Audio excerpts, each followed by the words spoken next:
Isa sa talagang tumatak sa mundo ng showbiz noong 2015 ang patok na tambalan ni Alden Richards at Maine Mendoza aka Yaya Dub. Buong bayan at maging mga Pinoy abroad talaga namang tinamaan ng Aldub fever. Balikan natin ang Aldub phenomenon sa Star Bites at ni Aubrey Carampel.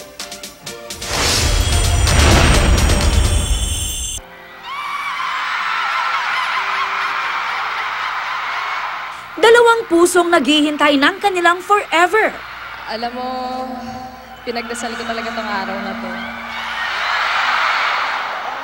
Maine, God gave me you.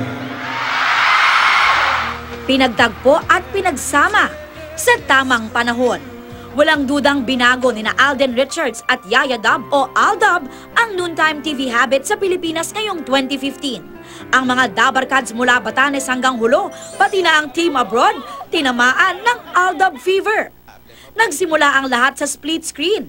Habang busy sa pag-dub smash sa kalye si Yaya, di nga na malayang nanonood pala sa Itbulaga Studio si Alden. Tumen ka, ginising ka kamukhang kao!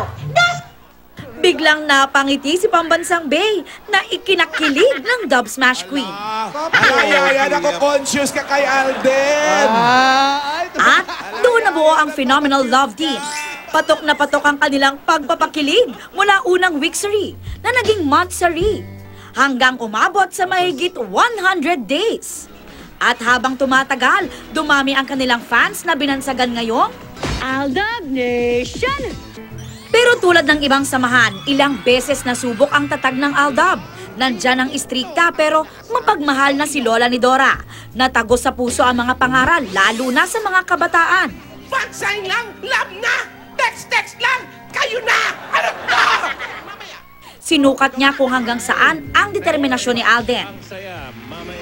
At sa tuwing sinusuway nila ang mga kabilin-bilinan ni Lola, may kapalit na kaparusahan.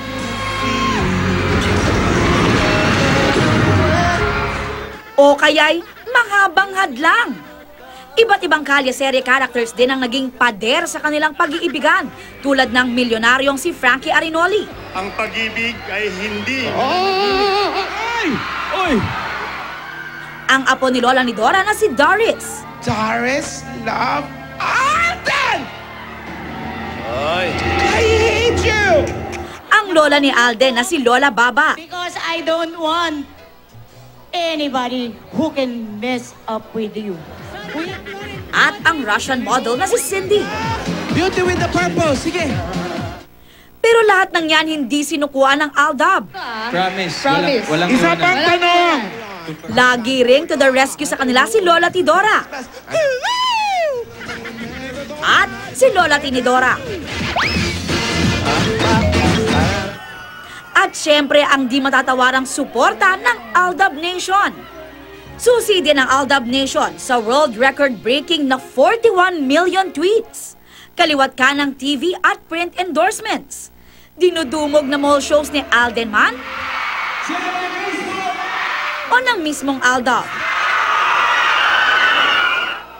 Kaya naman alay sa kanila ng Aldub at ng buong EB Dabarkads ang mga pagkilala sa loob at labas ng bansa.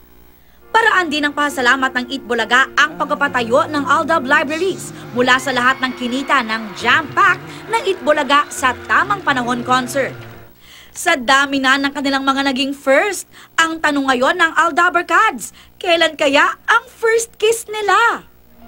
Yan at marami pang Aldub moments tutukan natin sa Tamang Panahon. Aubrey Carampel, GMA News.